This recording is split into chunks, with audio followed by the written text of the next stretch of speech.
ነበር መለኛ ጠበቃም ፈራጁም ዳኛ ጠበቃ ዳኛ ቢሆንም እሱ ለራሱ ለአንድ ጥያቄ ለካ አንድ ነበረ መልሱ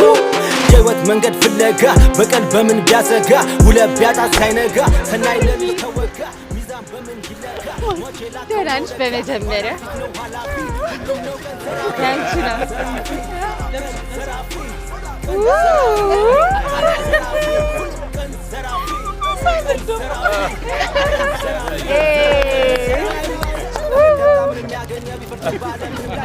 ግንቦት 3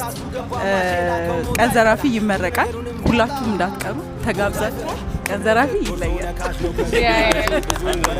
ወጪም እንዳለው ያዝ ሙሉ ቢሆን ከደጅ ፈራጅ ቀን ዘራፊ